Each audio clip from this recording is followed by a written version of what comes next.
नमस्कार। स्वागत है सभी बच्चों का हिंदी पाठशाला की इस कक्षा में। आज हम पढ़ने जा रहे हैं कक्षा 10वीं के पाठ 4। पाठ का शीर्षक है एक प्रश्न 4 उत्तर। इस पाठ को लिखा गया है श्री प्रकाश के द्वारा। श्री प्रकाश जाने माने एक साहित्यकार रहे हैं। उन्होंने अपनी लेखनी के द्वारा राष्ट्रभक्ति, सांस्कृतिक उत्थान, सामाजिक उत्थान एवं समसामयिक समस्याओं पर प्रकाश डाला है। उनकी भाषा काफी सरल और सहज है। उन्होंने निबंध, लेख, संस्मरण, जीवनी पर भी अपनी कलम चलाई। छोटी छोटी बातों पर गहरा चिंतन उनके साहित्य में देखने को मिल जाता है। प्रस्तुत पाठ में श्री प्रकाश द्वारा पूछे गए एक ही प्रश्न के 4 महानुभावों ने अपने अपने ढंग से उत्तर दिया है। हमारा देश तभी उन्नति कर सकता है जब देश का प्रत्येक नागरिक पूर्णतः ईमानदारी, लगन एवं निष्ठा के साथ अपना छोटे से छोटा कार्य करेगा। यही चारों महानुभावों के द्वारा दिए गए उत्तरों का निष्कर्ष इस पाठ में दिया गया है। लेखक श्री प्रकाश के द्वारा अपने मित्रों से एक ही प्रश्न पूछा जाता है। वो प्रश्न होता है कि हमारे देश में इतने बड़े बड़े महानुभाव पैदा हुए, बड़े बड़े महापुरुषों ने इसी भारत भूमि पर जन्म लिया, बहुत बड़े बड़े आंदोलन हुए, विज्ञान ने भी तरक्की की, लेकिन बावजूद इसके हमारा देश तरक्की क्यों नहीं कर पा रहा। लेखक को यह प्रश्न अक्सर कचोटता रहता है कि देश में कई विशेष महापुरुषों के होने, बड़े बड़े आंदोलनों के होने के बावजूद हमारा देश प्रगति, उन्नति क्यों नहीं कर पा रहा है। अवसर आने पर वे यह प्रश्न अपने उन विदेशी मित्रों से भी पूछने से नहीं झिझकते जिन्हें यहाँ रहते हुए देश के बारे में अच्छी जानकारी प्राप्त हुई है, उन्हें यहाँ अच्छे खासा अनुभव मिला है। प्रस्तुत पाठ में यह सवाल उन्होंने अपने 4 विदेशी मित्रों से पूछे हैं।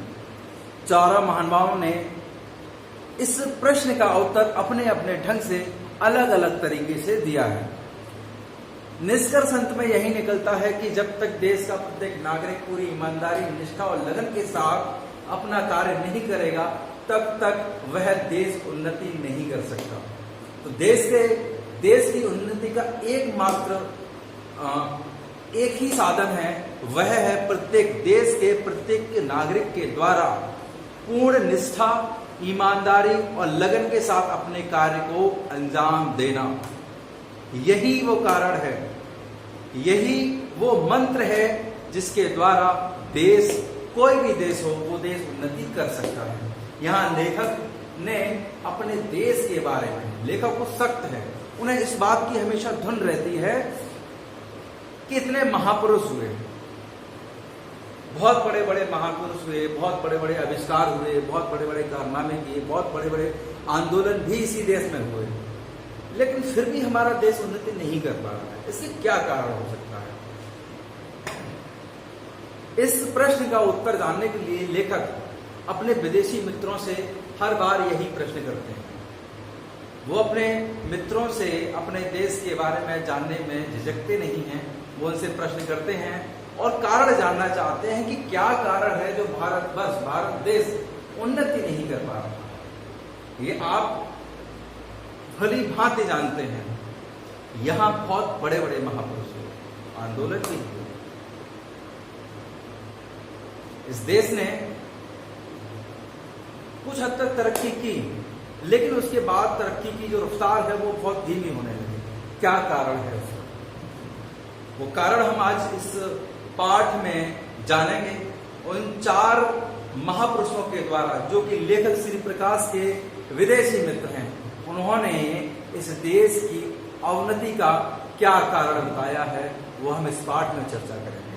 चलिए, लेखक श्री प्रकाश की जिज्ञासा को हम स्वयं जानेंगे और देखेंगे कि क्या कारण थे जिससे हमारा देश आज पिछड़ा हुआ है, उन्नति नहीं कर पा रहा है, बल्कि अवनति के मार्ग पर निरंतर अग्रसर है। चलिए पाठ शुरू करते हैं। लेखक श्री प्रकाश के बारे में मैंने आपको बता दिया, जाने माने एक साहित्यकार रहे हैं। इनका जन्म सन 1890 में हुआ था। पाठ शुरू करता हूं। सबको ही कुछ न कुछ सख्त धुन अवश्य होती है, मुझे भी कई बातों का सख्त है खपत है, यानी कि उन्हें भी कई बातों की धुन है। उनमें से एक यह है कि जब किसी विदेशी से मेरी मित्रता हो जाती है और उन्हें सहृदय पाता हूं, साथ ही यह समझता हूं कि हमारे देश में बहुत दिनों रहने के कारण वे पर्याप्त अनुभव भी प्राप्त कर चुके हैं, तो उनके किसी सुअवसर पर मैं उनसे पूछ ही बैठता हूं कि आप कृपा कर यह बतलाएं कि क्या कारण है हमारे देश में इतने विशेष पुरुषों के रहते हुए, इतने महान पुरुषों के होते हुए, इतने बड़े बड़े आंदोलनों के होते हुए भी देश उन्नति नहीं कर रहा। ऐसा मालूम होता है कि हम ज्यों की त्यों पड़े हुए हैं। अवश्य ही हमारे मित्र इससे चकित होते हैं। यह प्रश्न सुनकर उनके मित्र अवश्य चकित होते हैं और संकोच भी करते हैं, उत्तर देने में संकोच भी करते हैं और शिष्टता के नाते वे क्षमा भी चाहते हैं। पर लेखक लिखते हैं कि पर मैं उन्हें छोड़ता नहीं और उनको उत्तर देने के लिए बाध्य करता रहता हूं। मैं हर संभव प्रयास करता हूं, लेखक हर संभव प्रयास करते हैं अपने देश की अवनति का कारण जानने का। अपने 4 महानुभावों से, 4 विदेशी मित्रों से यही प्रश्न करते हैं। चारों विदेशी मित्रों ने अलग अलग उत्तर दिए। वो क्या उत्तर देते हैं वो देख लेते हैं। मेरे पहले मित्र एक वृद्ध ईसाई पादरी हैं। वे 36 वर्ष से भारत में ईसाई मत के प्रचार में तो उतना नहीं, पर अपनी पत्नी के साथ देश के दरिद्र नर नारियों की सामाजिक सेवा में लगे रहे हैं। मेरे हृदय में उनके लिए बड़ा सत्कार और प्रेम है। उनका उत्तर थोड़े में यह है, जब लेखक श्री प्रकाश ने उनसे यही प्रश्न पूछा, प्रश्न यही था, एक ही प्रश्न है, चारों मित्रों से पूछते हैं, उत्तर अलग अलग मिलता है। पहले मित्र उनके ईसाई पादरी हैं, उनसे भी पूछते हैं कि हमारे देश में इतने बड़े बड़े महापुरुष रहे, इतने बड़े बड़े आंदोलन हुए, फिर भी हमारा देश उन्नति क्यों नहीं कर पा रहा। इस प्रश्न का उत्तर देते हुए ईसाई पादरी ने कहा कि तुम लोग अपने काम में गर्व नहीं लेते, तुम लोग अपने काम में गर्व नहीं लेते, गर्व महसूस नहीं करते, प्राउड महसूस नहीं करते। कुछ लोग समाज में ऐसा देखने को मिल जाता है। वैसे तो कोई भी काम छोटा या बड़ा नहीं होता, काम काम होता है, परंतु कुछ लोग छोटे काम को करने में झिझकते हैं, वो छोटा काम नहीं करना चाहते, वो अपने काम में प्राउड फील नहीं करते। तो जो व्यक्ति अपने काम में प्राउड फील नहीं करेगा तो वह अपने काम को पूर्ण लगन, निष्ठा और ईमानदारी के साथ नहीं कर पाएगा। कहीं ना कहीं उसका हृदय उसके काम को करने में ज्यादा आनंद की अनुभूति नहीं करेगा, और जब वह अपने काम में आनंद की अनुभूति नहीं करेगा तो जाहिर सी बात है वह अपना काम पूरी ईमानदारी, निष्ठा, लगन के साथ नहीं कर पाएगा। और काम जब नहीं कर पाएगा यानी कि वो अपने काम में तत्परता नहीं दिखा रहा है, जिसके कारण उसका काम हमेशा पिछड़ा रहता है। काम में कोई ना कोई कमी रहेगी ही रहेगी। अब जब काम में कमी रहेगी तो देश का प्रत्येक नागरिक, देश के प्रत्येक नागरिक का एक कर्तव्य होता है कि वह अपना काम पूरी निष्ठा के साथ करे, पूरी ईमानदारी के साथ करे। अगर लोग अपना काम पूरी ईमानदारी, निष्ठा के साथ नहीं करेंगे तो हम पीछे जाएंगे ही जाएंगे। खासकर आपको सरकारी संस्थाओं के बारे में बता दूं, थोड़ा सा समय में परिवर्तन अवश्य आया है, लेकिन फिर भी देश के कई भागों में ये देखने को मिल जाएगा, सरकारी कर्मचारी अपना काम ठीक प्रकार से नहीं करना चाहते। सरकारी नौकरी पाने का लोगों का उद्देश्य अक्सर यही रहता है कि एक बार सरकारी नौकरी मिल जाए उसके बाद आराम से सुकून की जिंदगी जिएंगे, परंतु ऐसा नहीं है। आपको जो काम सौंपा जाता है, आपको जिस काम की जिम्मेदारी दी जाती है, आप अपने उस काम को पूरी निष्ठा, पूरी ईमानदारी के साथ करते रहिए। यही एक मूल मंत्र है अपनी तरक्की का और देश की तरक्की का। तो पहले लेखक श्री प्रकाश के पहले मित्र हैं ईसाई पादरी। उनसे जब लेखक ने यह प्रश्न किया कि हमारा देश तरक्की क्यों नहीं कर पा रहा है, तो उन्होंने एक ही पंक्ति में उत्तर दे दिया कि यहाँ के लोग अपने काम में गर्व महसूस नहीं करते, गर्व नहीं लेते। विस्तार में उन्होंने बताया कि यहाँ पर जब किसी को कोई नौकरी चाहिए तो अतिशयोक्तिपूर्ण शब्दों में वह दरखास्त देता है, यानी कि नौकरी पाने से पहले वह बड़े बड़े वादे भी करता है कि अगर मुझे ये नौकरी प्राप्त हो जाती है तो मैं बहुत निष्ठा, बहुत लगन के साथ, बहुत मेहनत के साथ काम करूंगा। परंतु क्या ऐसा होता है? नौकरी पाने के बाद उसके बर्ताव में, उसके लक्ष्य में परिवर्तन आ जाता है, वह आलसी हो जाता है, वह कार्य को नहीं करना चाहता और बहुत बड़े बड़े वादे करता है। बहुत ही विनय और सम्मान के साथ वह आरंभ करता है।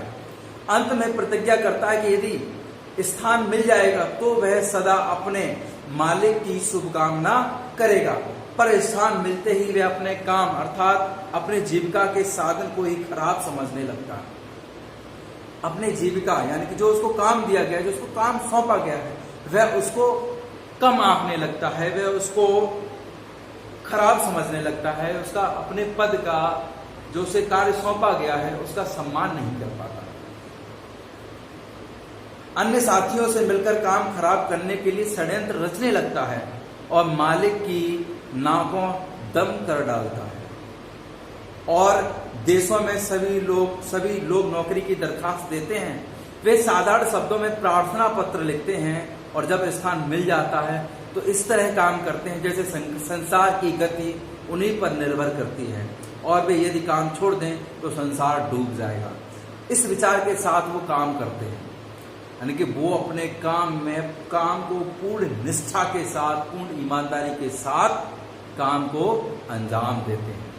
वो अपने काम को करने में कोई संकोच नहीं करते, बल्कि वो ये सोचते हैं कि ये मेरा नैतिक दायित्व है, ये मेरी जिम्मेदारी है, यह मेरा कर्तव्य है। मैं अपनी नौकरी या अपना जो भी काम है वह पूर्ण निष्ठा के साथ करता है। बात इस पादरी मित्र ने बहुत ठीक कही। हमें अपने काम का गर्व नहीं है, दुख तो इसका है कि मुल्क की परंपरा में अपने काम को गर्व करने का आदेश है। इस देश की परंपरा रही है कि आप अपने काम में गर्व लीजिए। जाति भेद इसी पर निर्भर करता है।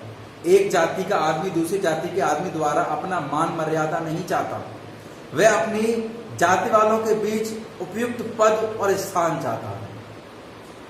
वह क्या चाहता है? एक व्यक्ति यही चाहता है कि उसकी जाति के लोगों के बीच उसको मान सम्मान मिले। और मान सम्मान कैसे मिल सकता है? जब आप अपना काम पूरी ईमानदारी निष्ठा के साथ नहीं करेंगे तो आपका मान सम्मान कैसे होगा? मान सम्मान उसी व्यक्ति का किया जा सकता है जो अपना काम पूरी ईमानदारी निष्ठा लगन के साथ करता है, जो समाज के उत्थान में अपना महत्वपूर्ण योगदान देता है, उसका समाज सम्मान करता है। ऐसे लोगों का सम्मान बिल्कुल नहीं किया जाता जो अपना काम भली भांति नहीं करते, जो काम चोरी करते हैं, उनको समाज कभी सम्मान नहीं देता। यह अपनी जीविका के साधनों का बड़ा आदर सत्कार करता है। बढ़ई अपने औजारों की और दुकानदार अपने बही खातों की निश्चित तिथियों पर पूजा करता है। आपने देखा है हमारे यहाँ भारतवर्ष में त्योहार मनाया जाता है। दीपावली पर मैंने खुद अक्सर ये देखा है, दीपावली पर जितने भी व्यापारी हैं वो अपने बही खातों की पूजा करते हैं और बढ़ई अपने औजारों की पूजा करता है। बढ़ई अपने औजारों की पूजा करता है। इस भारतवर्ष की एक परंपरा और है, आपने अक्सर करके देखा होगा कि व्यक्ति की जीविका, जिस साधन से उसकी जीविका चल रही है, जिस साधन से वह अपना जीवन यापन कर रहा है, जिससे वह 4 पैसे कमा रहा है और अपने परिवार का अपना भरण पोषण कर रहा है, वह उसका सम्मान करता है, नित्य उसका सम्मान करता है। एक दुकानदार सुबह सुबह जब अपने दुकान पर जाता है तो सबसे पहले वह अपनी दुकान की सफाई करता है, उसके पश्चात वह ईश्वर का ध्यान करता है और अपने दुकान की पूजा भी करता है। यानी कि इस भारतवर्ष में सभी अपनी अपनी जीविका के साधन का मान सम्मान करते हैं, उसकी पूजा पाठ भी करते हैं। पर लंबी दास्ता के कारण हम अपनी परंपरा को भूल गए हैं। लंबी दास्ता के कारण क्या हुआ है, हम अपनी इस परंपरा को भूल गए हैं। हम अपना काम छोड़कर दूसरे काम उठाते हैं, एक काम छोड़कर दूसरा काम हाथ में ले लेते हैं। हम अपनी असफलता को दूसरों को देते हैं, ये सबसे बड़ा कारण है। हम अपनी असफलता का कारण किसे देते हैं? हम अपनी असफलता का जिम्मेदार किसी और को ठहराते हैं। स्वयं दुखी रहते हैं, दूसरों को भी दुखी करते हैं। कोई काम ठीक से न कर सकने के कारण अपने को खराब करते हैं, काम को भी खराब करते हैं। एक श्लोक है संस्कृत का, स्वधर्म निधन श्रेया। इसका अर्थ है अपना धर्म या कर्तव्य करते हुए मर जाना श्रेयस्कर है। अपने धर्म का पालन करते हुए, अपने कर्तव्यों का पालन करते हुए मर जाना श्रेष्ठ है। धर्म किसे कहा गया?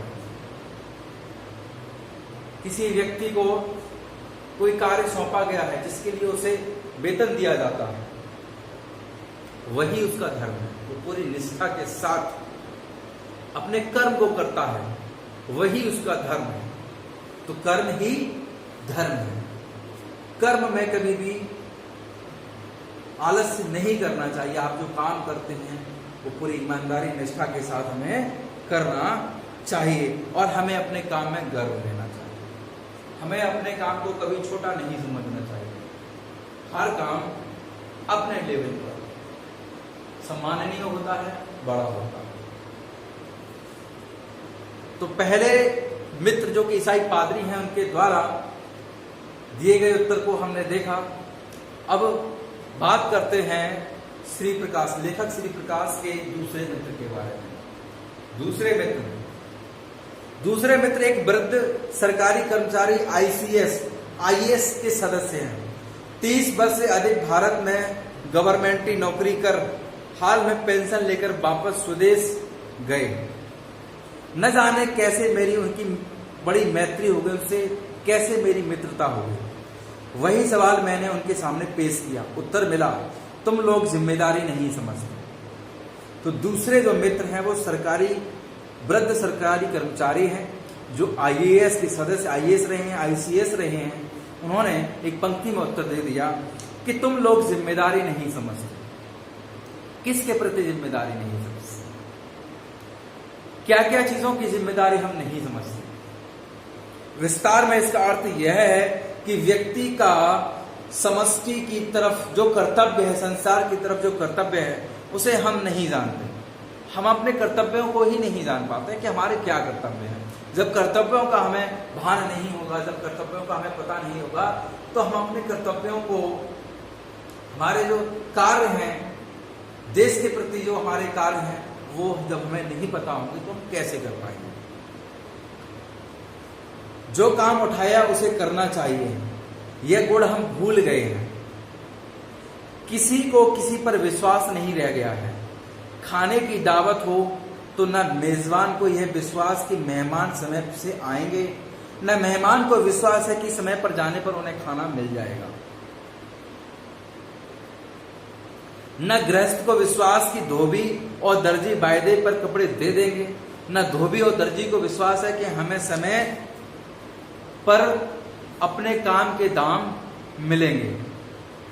रेलगाड़ी पर चढ़ने वालों को यह विश्वास नहीं कि पहले से बैठे मुसाफिर उन्हें बैठने के लिए स्थान देंगे।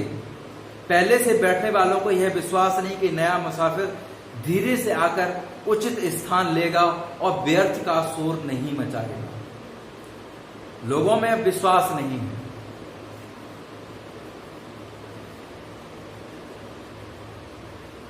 सड़क पर चलने वालों को यह विश्वास नहीं है कि आगे चलने वाला अपना छाता इस तरह से खोलेगा कि उसकी नोक से हमारी आंख न फूट जाएगी, या पीछे चलने वाला मुझे व्यर्थ धक्का न देगा। किसी को किसी पर यह विश्वास नहीं कि केले, नारंगी का छिलका या सुई, पिन आदि इस तरह से ना छोड़े कि दूसरों को कष्ट पहुंचे। मांगी चीज ठीक समय पर ठीक हालत में वापस मिलेगी या नहीं, इस बात का भी विश्वास नहीं रहता। ऐसे कई उदाहरण हैं देश में जिन पर हमें विश्वास नहीं रह पाता, जिन पर हमें विश्वास नहीं होता। हमारे प्रत्येक नागरिक के, प्रत्येक व्यक्ति के कुछ न कुछ कर्तव्य अवश्य होते हैं। वो कर्तव्य बताए नहीं जाते। वो व्यक्ति अपने बोध से सीखता है, अपनी बुद्धि से समझता है, देखता है, अवलोकन करेगा, उसको पता चलेगा कि हाँ हमें ये कार्य नहीं करना चाहिए। आपने अक्सर करके देखा होगा, लोग खाने की वस्तु खरीदते हैं, उनके छिलके, उनके रैपर्स यूं ही जगह जगह पर फेंक देते हैं। तो उनके द्वारा फेंके गए छिलके या पॉलीथीन या फिर रैपर्स को यूं ही किसी जगह पर फेंक देना, क्या यह गलत नहीं है? अवश्य गलत है। आपके द्वारा फेंके गए छिलके से हो सकता है किसी को नुकसान हो, और किसी को नुकसान हो ना हो, पर्यावरण को अवश्य नुकसान होता है। आज पर्यावरण की स्थिति को समझिए। पर्यावरण से हम जुड़े हैं, ना कि पर्यावरण हमसे जुड़ा है। हमारा नैतिक दायित्व है कि हम अपने पर्यावरण को साफ सुथरा रखें। साफ सुथरा कैसे रख सकते हैं? साफ सुथरा आप रख सकते हैं, आप कोई ऐसा कार्य ना करें जिससे प्रदूषण फैले। वो कार्य कौन कौन से हो सकते हैं? आप घर की बेकार चीजों को खुले में ना फेंकें, कूड़ेदान का प्रयोग करें। रास्ता चलते किसी भी वस्तु को का उपयोग अगर आप करते हैं तो उसके रैपर्स हैं, पॉलीथीन है, पन्नी है, इन सबको यूं ही किसी भी जगह पर फेंक देना, यूं ही किसी जगह पर थूक देना, यूं ही किसी जगह पर जाके गंद फैलाना, ये सब हमारे लिए नुकसानदायक है। ये हमारा नैतिक दायित्व है कि हम अपने पर्यावरण को साफ सुथरा रखें। और एक व्यक्ति का दूसरे व्यक्ति के प्रति भी कुछ जिम्मेदारियां होती हैं। वो जिम्मेदारियां क्या होती हैं कि आपकी वजह से किसी दूसरे व्यक्ति को नुकसान न पहुंचे, आपकी वजह से किसी दूसरे व्यक्ति को कष्ट न हो। इस प्रकार से आप काम को अंजाम दीजिए। आप कोशिश करिए कि आपके द्वारा किया गया कार्य किसी को हानि ना पहुंचाए, लाभ ही पहुंचाए। लाभ भी नहीं पहुंचाता तो कम से कम हानि ना पहुंचाए।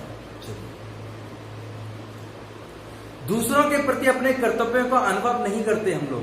इसी कारण हम एक दूसरे के प्रति अविश्वसनीय और अस्पृश्य हो गए हैं। हम अपना धार्मिक आदर्श भूल गए हैं। धार्मिक आदर्श क्या है हमारा? संस्कृत के एक श्लोक के माध्यम से मैं आपको बताऊं। संस्कृत का एक श्लोक है, आत्मना प्रतिकूलानि परेशान समाचरेत। इसका अर्थ है स्वयं को जो कार्य प्रतिकूल लगे, दूसरों के साथ वैसा आचरण नहीं करना चाहिए। इस श्लोक का ये अर्थ था। हम अपनी जिम्मेदारी नहीं समझते।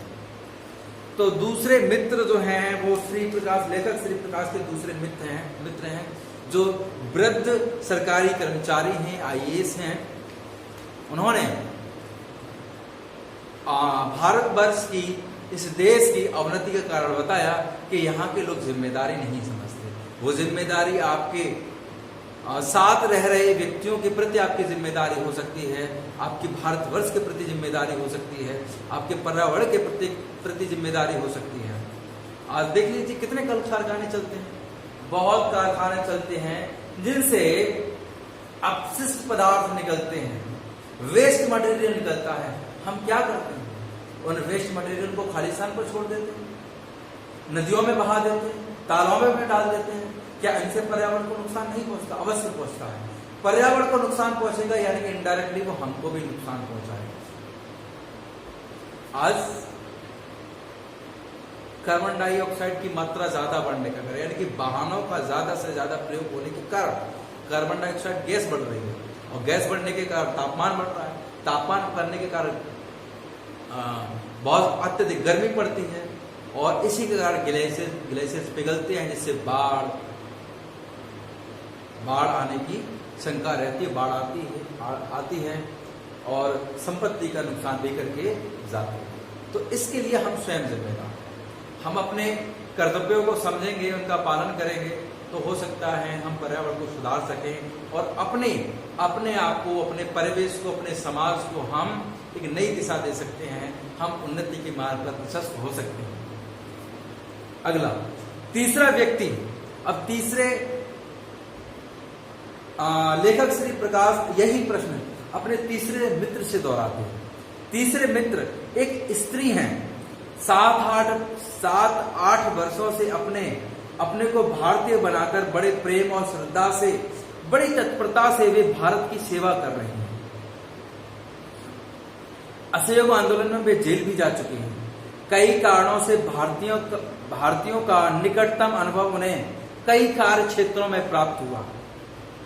उनको भी मैंने घेरा, उनसे भी यही प्रश्न पूछा कि हमारे देश में बहुत महानुभाव रहे, बहुत बड़े बड़े महापुरुषों ने जन्म लिया, बहुत बड़े बड़े आंदोलन भी हुए, बावजूद इसके हमारा देश उन्नति क्यों नहीं कर पा रहा। उन्होंने उत्तर दिया कि तुम लोग बड़े आलसी हो। उनका उत्तर क्या था कि तुम लोग बहुत बड़े आलसी हो, आलसी नहीं, बहुत बड़े आलसी हो। अर्थात हम लोगों में श्रम को महत्व नहीं पहचाना है। हम लोगों ने क्या किया, हम लोगों ने श्रम के महत्व को नहीं पहचाना है। मेहनत करना तो हम मरभुक्कों का काम समझते हैं। मेहनत करना किसका काम समझते हैं? एक प्रश्न में, एक नंबर में प्रश्न आ सकता है। मेहनत करना किसका काम समझते हैं? मरभुक्कों का काम करते हैं, काम समझते हैं। मरभुक्कों से क्या तात्पर्य है? जो भूखा मर रहा हो उसका काम है श्रम करना, उसका काम है मेहनत करना। तो हम मेहनत करना किसका काम समझते हैं? मेहनत करना मरभुक्कों का काम समझते हैं। बड़े लोगों का काम तो केवल बैठे रहना है। हम भूल गए हैं कि संसार में जो बड़े हुए हैं वो सब अथक परिश्रमी ही रहे हैं। जब हम परिश्रम ही न करेंगे तो सफलता कैसे प्राप्त होगी? आरंभ सूर तो हम हैं। आरंभ सूर यानी कि जो किसी कार्य का आरंभ बहुत सूरता के साथ करते हैं, बहुत वीरता के साथ करते हैं, उसे आरंभ सूर कहा गया है। तो आरंभ सूर तो हम हैं, पर हमें लगन नहीं है। इसी कारण ना हम अपने रोजगार में, ना अपने गृहस्थी संबंधी या सार्वजनिक कार्य में सफल होते हैं। रोने पीटने झीकने में जितना समय हम बिताते हैं, उतना यदि काम में समय बिताएं तो हम देश की और अपनी काया पलट सकते हैं। और अंत फिर वे कहती हैं कि हम लोग बहुत बड़े आलसी, हम लोग आलसी हैं, हम अपने काम को पूरी ईमानदारी निष्ठा के साथ नहीं करते। आप लेखक श्री प्रकाश के द्वारा पूछे गए इस प्रश्न का उत्तर 4 महापुरुषों के द्वारा दिया गया है। 4 महापुरुषों ने बात अलग अलग तरीके से बताई है, लेकिन बात का निष्कर्ष सिर्फ इतना है कि यहाँ के लोग पूरी ईमानदारी निष्ठा लगन के साथ अपने कार्य को नहीं करते। अगर देश का प्रत्येक नागरिक पूरी ईमानदारी निष्ठा और लगन के साथ अपने कार्य को अंजाम देता है तो वह अपनी काया तो पलटेगा ही पलटेगा, साथ में अपने देश की काया भी पलट सकता है। वह अपने देश को उन्नति के मार्ग पर प्रशस्त कर सकता है। बस उसके लिए क्या चाहिए? देश का हर नागरिक अपने काम को पूरी ईमानदारी, निष्ठा और लगन के साथ करे तो ही वह देश की उन्नति कर सकता है, स्वयं की उन्नति कर सकता है। चलिए, यहां तक तो हमने डिस्कस किया था कि लेखक श्री प्रकाश के द्वारा उनके 3 मित्रों के द्वारा दिए गए उत्तरों को हमने समझा। अब चौथे मित्र अभी बाकी है, वो क्या कहते हैं वो भी देख लेते हैं। चौथा व्यक्ति एक बड़ी वृद्धा स्त्री थी, वे संसार में प्रसिद्ध थी। मेरे कुल से उनका बड़ा प्रेम था। लेखक कहते हैं कि मेरे कुल से उनका बड़ा प्रेम था। मेरे पितामही तुल्य थी वो, माता पिता तुल्य थी वो वृद्ध स्त्री। उनको भी मैंने तंग किया और उनसे कहा कि आपने तो अपने 40 वर्ष हमारे देश की विविध सेवाओं में लगा दिए हैं। आपको बतलाना ही होगा कि हमारा क्या दोष है जिससे हमारी उन्नति नहीं होती, जिससे हमारा देश उन्नति नहीं कर पा रहा है। थोड़े में उनका उत्तर था कि तुम लोगों में उदारता नहीं है। उन्होंने एक पंक्ति में उत्तर दे दिया कि तुम लोगों में उदारता नहीं है, यानी कि भारतवर्ष के व्यक्तियों में उदारता नहीं है। विस्तार में उदाहरण दे देकर उन्होंने बताया कि भारत में लोग दूसरों को आगे नहीं बढ़ाते।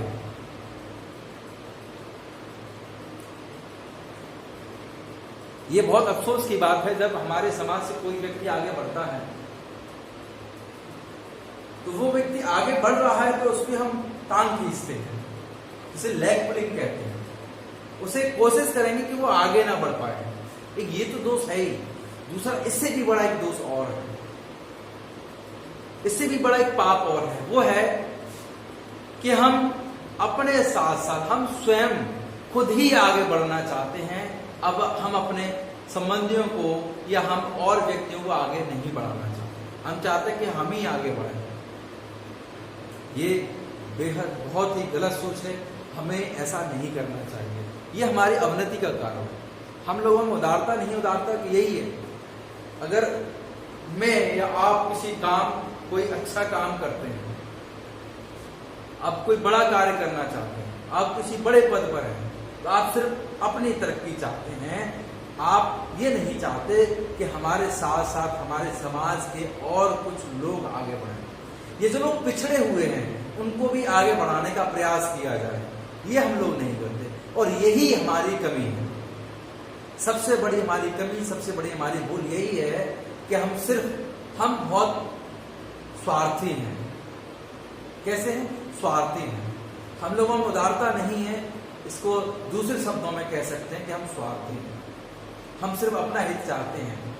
हम समाज के साथ आगे बढ़ना नहीं चाहते, हम समाज को पीछे छोड़कर आगे बढ़ना चाहते हैं। और व्यक्ति इसमें अपने आप को बहुत गौरवान्वित महसूस करता है कि नहीं, कि देखो ये समाज के ये लोग छोटे रह गए, मैंने बहुत मेहनत करके मैंने ऊंचा स्थान प्राप्त किया। तो एक ऐसा स्थान जो किसी दूसरों की सहायता ना कर सके, जो किसी अन्य के उत्थान में साथ न दे सके, तो ऐसे किसी पद का, ऐसे किसी कार्य का होना ना होने से कोई फर्क नहीं पड़ता।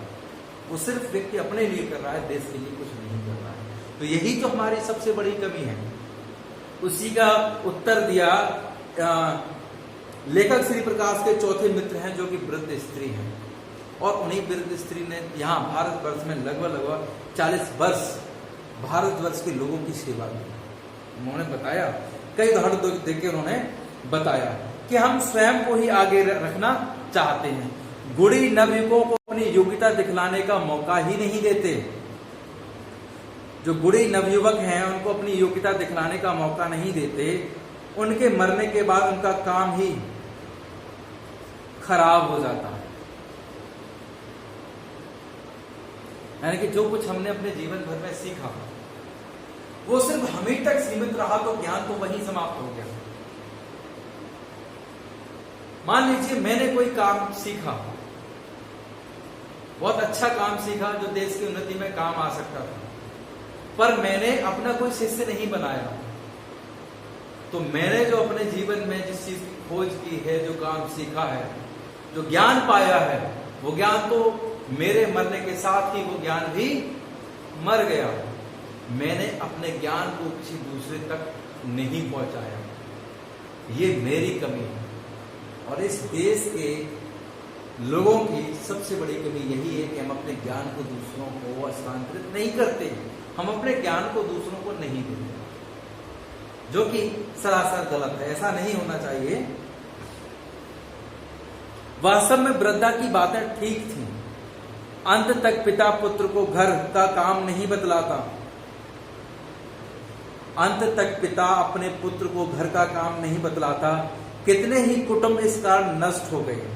बड़े बड़े गुड़ी अपनी विद्या साधे लेकर मर गए। जो उन्होंने विद्या अपने जीवन भर में सीखी वो अपने साथ ही लेकर मर गए। इस कारण कितने ही वैज्ञानिक आविष्कार, औषधियां आदि लुप्त हो गई।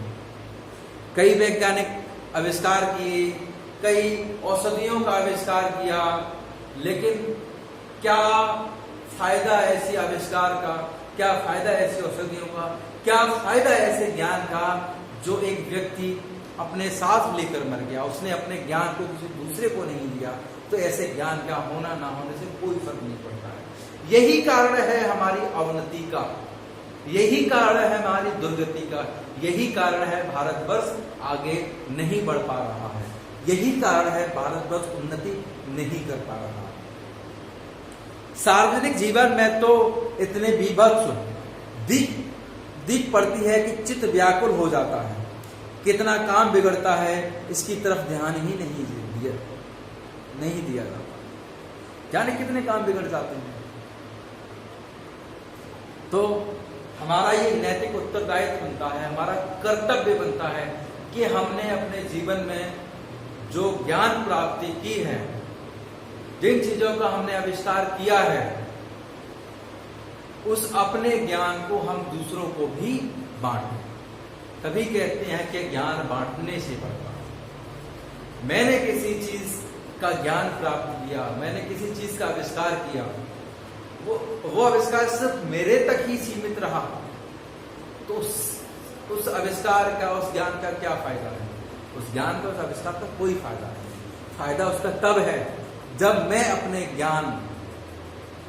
अपना ज्ञान दूसरों को बतलाऊंगा, दूसरों को रूबरू करवाऊंगा अपने ज्ञान से, तब उस ज्ञान की महत्वता है। अन्यथा वो ज्ञान निरर्थक है, उसका कोई अर्थ नहीं। सारांश।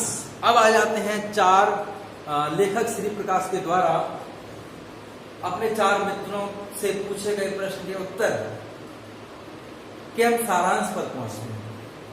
सारांश यह है कि हम ठीक समय से उपयुक्त काम न उठाकर और अपने काम में गर्व न रखकर उसके करने में दूसरों के प्रति अपनी जिम्मेदारी को न अनुभव कर अपने काम की एक एक तफसीर को समझकर उसमें दत्तचित्त यानी एकाग्र होकर परिश्रम के साथ उसे स्वयं न कर और उदारता के साथ उसे दूसरों को न सिखाकर हम अपना नाश कर रहे हैं। ईमानदारी के साथ काम न करके अपने काम को दूसरों को न सिखाकर हम क्या कर रहे हैं? हम अपना नाश कर रहे हैं। चारों मित्रों ने एक एक अंश हमारे दोषों का बतलाया, उन सबको मिलाकर मैंने पूर्ण उत्तर कर दिया।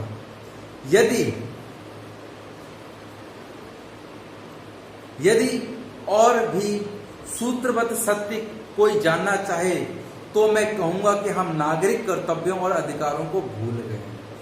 प्रत्येक नागरिक के जो कर्तव्य होते हैं, उनके जो अधिकार होते हैं, उनको हम क्या किया है? उनको हम भुला बैठे हैं। बड़े से बड़े नेता के होते हुए भी हम साधारण जन उनसे कोई लाभ नहीं उठा पा रहे हैं। बहुत बड़े बड़े नेता हैं, वो क्या करते हैं? आज का समय देख लीजिए, बहुत बड़े बड़े नेता क्या करते हैं?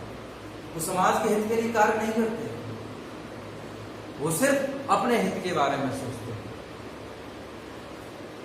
हम उनकी मूर्ति की स्थापना करते हैं, उनकी जय जयकार करते हैं और इसी में अपने धर्म के इतिश्री समझते हैं और यही समझते हैं कि यही हमारा धर्म है। हमारा धर्म ये नहीं है कि हम लोगों की मूर्तियां बनाएं, उसकी पूजा करें।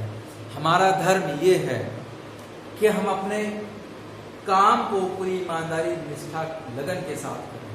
एक नेता अगर अपने समाज के उत्थान के लिए कार्य करेगा, वो अपनी जेब न भरकर समाज के उत्थान के लिए कार्य करेगा, समाज की सेवा करेगा, तो ही देश उन्नति कर सकता है। आगे देखते हैं। हम उनके कहे अनुसार चलते नहीं, आदेशों के अनुरूप अपने जीवन को संगठन नहीं करते, हम संगठित तो नहीं हैं। यही कारण है कि हम वहीं के वहीं हैं। संसार वेग से चला जा रहा है, हम उदासीन हैं, तटस्थ हैं, सामने सब कुछ है जो आकर हमारा काम करते। दूसरा क्या कर सकता है जब हम खुद अपने कार्य को नहीं करना चाहते? आपके कर्तव्य हैं, आपको अपने कर्तव्यों का पालन स्वयं करना होगा, आपको अपने कार्य स्वयं करना है। और इस पाठ के साथ साथ देश की अवनति का कारण तो बता ही दिया 4 महापुरुषों ने। देश के देश के नागरिकों के कर्तव्य भी हैं। अब एक विद्यार्थी का क्या कर्तव्य है? आप बच्चों का क्या कर्तव्य है इस देश के प्रति? आपका वर्तमान कर्तव्य यह है कि आप पूरी ईमानदारी, निष्ठा और लगन के साथ शिक्षा ग्रहण कीजिए।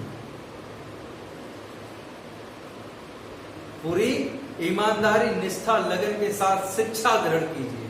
आप अच्छी शिक्षा ग्रहण करेंगे, आपके विचार उत्कृष्ट होंगे, आपके विचारों में मानवता झलकेगी, आप समाज के हित के लिए कार्य करेंगे। और अगर आप सफल हो जाते हैं, यानी कि आपके अंदर एक अच्छा हृदय है, मानवीय मूल्यों से परिपूर्ण हैं आप, तो यकीनन जब आप सफल होंगे तो आप समाज को आगे ले जाएंगे, समाज का उत्थान करेंगे आप, समाज की प्रगति में आपका महत्वपूर्ण योगदान होगा। इस बात का मुझे पूरा विश्वास है। तो सभी बच्चों को यही सलाह देना चाहता हूं कि आपका वर्तमान जो धर्म है, आपका वर्तमान धर्म शिक्षा ग्रहण करना है। और शिक्षा ग्रहण करने के लिए आपको ईमानदार होना पड़ेगा, आपको अपने प्रति ईमानदार होना पड़ेगा, आपको पूरी निष्ठा, लगन के साथ पढ़ाई करनी होगी। अगर आप पढ़ाई करेंगे तभी आप सफल हो सकते हैं। एक शिक्षित व्यक्ति ही समाज सुधारक हो सकता है। समाज सुधार के लिए जरूरी नहीं है कि आप लोगों को चीजों का आवंटन करें, नहीं, आप अपना काम पूरी ईमानदारी से करेंगे तो आप समाज की सेवा कर रहे हैं। कैसे कर सकते हैं? मान लीजिए आप में से कोई छात्र आगे चल के डॉक्टर बनता है, कोई छात्र इंजीनियर बनता है, कोई छात्र वैज्ञानिक बनता है, तब वह छात्र सेवा का कार्य ही करेगा। लोगों का इलाज करना, जो कि डॉक्टर का काम होता है, वो भी सेवा। धन को अर्जन करना अपने जीवन का मुख्य लक्ष्य कभी नहीं बनाना चाहिए। तो सभी बच्चों से निवेदन यही है कि जीवन का लक्ष्य धन का अर्जन करना न बनाए। धन, पहले पाठ में पढ़ाया है मैंने कि धन शांति का डकैत भी है और सुख का जादूगर भी है। अब डिपेंड आप पर करता है कि आप धन को किस प्रकार से लेते हैं। आप धन अर्जन के चक्कर में अपनी सुख शांति न गवा बैठे। इसके लिए आपको पूरी ईमानदारी, निष्ठा, लगन के साथ आपको शिक्षा ग्रहण करनी होगी। आपको अपने अधिकार समझने होंगे, आपको अपने कर्तव्य समझने होंगे और उन कर्तव्यों का पालन आपको करना होगा। चलिए, यहाँ ये आपका पाठ समाप्त हो जाता है। तो सभी बच्चों को मैंने इस पाठ का सारांश भी बताया। लेखक श्री प्रकाश के द्वारा अपने देश की अवनति का कारण जानने की जो धुन है, उस धुन ने उन्हें बाध्य किया अपने विदेशी मित्रों से जानने। उन्होंने हर संभव प्रयास किया अपने देश की अवनति का कारण जानने का। उन्होंने हर संभव प्रयास किया, उन्होंने जानना चाहा कि हमारा देश तरक्की क्यों नहीं कर पा रहा है। उनके 4 मित्रों ने उत्तर भी दिए। उन 4 उत्तरों को मैंने आपके सामने रखा भी, आपको समझाया। उम्मीद है सभी बच्चों को ये पाठ अच्छे से समझ में आ गया होगा। और इस पाठ को सिर्फ पाठ ही न समझना, इस पाठ से आपको सीख भी लेनी है। तो 4 कारण बताए हैं। आलस्य नहीं करना है। दूसरा, अपने ज्ञान को दूसरों तक पहुंचाना आपका नैतिक उत्तरदायित्व भी है। आपको अपने काम में गर्व लेना है। आप अपने काम में गर्व लेंगे तभी आप अपने काम को पूरी ईमानदारी, निष्ठा, लगन के साथ कर सकते हैं। तभी आप अपने कार्य में निपुण हो सकते हैं। जब आप अपने काम में निपुण होंगे तो यकीनन आप बहुत खुश रहेंगे, हमेशा प्रसन्न रहेंगे और अपना काम पूरे निरंतरता के साथ करते रहेंगे, लगन और निष्ठा के साथ करेंगे। चलिए सभी बच्चे गृह कार्य इसका कर लेंगे, प्रश्नों को कर लेंगे। तो सबसे पहले तो आपको 4 प्रश्न जो कि 4 या 5 नंबर में पूछे जाते हैं, वो 4 प्रश्न कौन कौन से हैं। पहला प्रश्न सबसे पहले ये बनता है कि लेखक को किस बात की धुन थी, किस बात का खप्त था। तो उनको किस बात की धुन थी, वो अपने देश की अवनति का कारण जानना चाहते हैं। वो कहते हैं इस देश में बहुत बड़े बड़े महापुरुष हुए हैं, कई बहुत बड़े बड़े आंदोलन भी हुए हैं, इसके बावजूद हमारा देश उन्नति नहीं कर पा रहा है। इस प्रश्न का उत्तर जानने की वो चेष्टा करते हैं, हर संभव प्रयास करते हैं। एक प्रश्न यहां से। दूसरा, 4 उत्तर आपको वहां से मिलेंगे जो लेखक श्री प्रकाश के 4 मित्रों ने उनके प्रश्न का उत्तर दिया है, वो आपको कंठस्थ कर लेना है। दूसरा, एक नंबर के प्रश्न जो बनेंगे वो आपको साधारणतः कर लेंगे। जैसे ईसाई पादरी ने क्या कहा, ब्रत सरकारी कर्मचारी के अनुसार देश की अवनति का क्या कारण था। फिर आप आ जाते हैं आपको व्याकरण संबंधी प्रश्नों को करने के लिए आपकी किताब में कुछ व्याकरण संबंधी प्रश्न दिए गए हैं। उसको करने के लिए आप वीडियो इस YouTube चैनल की प्लेलिस्ट में जाइए, वहां आपको व्याकरण संबंधी कुछ टॉपिक मिलेंगे। आपकी व्याकरण जितना भी आपके पाठ्यक्रम में व्याकरण है उसका हर एक टॉपिक इस YouTube चैनल पर आपको मिल जाएगा। वहां जाकर आप ग्रामर तैयार कर लीजिए। अगर फिर भी आपको कोई समस्या आती है, फिर भी आपको कोई शंका रहती है, तो आप इस वीडियो के डिस्क्रिप्शन में टेलीग्राम चैनल का लिंक दिया गया है, उस टेलीग्राम चैनल को ज्वाइन कीजिए। ज्वाइन करने के बाद वहां आप मुझसे डायरेक्टली प्रश्न कर सकते हैं। मैं आपको जल्द से जल्द आपकी शंका का समाधान करूंगा। आपके हर प्रश्न का उत्तर वहां मिल जाएगा। चलिए, यहां आपका ये पाठ समाप्त होता है। सभी बच्चे स्वस्थ रहिए, सुरक्षित रहिए और पूरी लगन, ईमानदारी और निष्ठा के साथ शिक्षा ग्रहण कीजिए। यही आपका धर्म है। अपने धर्म से भटकना नहीं है, अपने धर्म का पालन पूरी ईमानदारी के साथ करें। आप यदि अपने प्रति ईमानदार रहेंगे तो आप अपने माँ बाप के सपनों को साकार कर सकते हैं और देश की उन्नति में आप अपना महत्वपूर्ण योगदान दे सकते हैं। उम्मीद है सभी बच्चों को ये पाठ और ये शिक्षा समझ में आई होगी। धन्यवाद।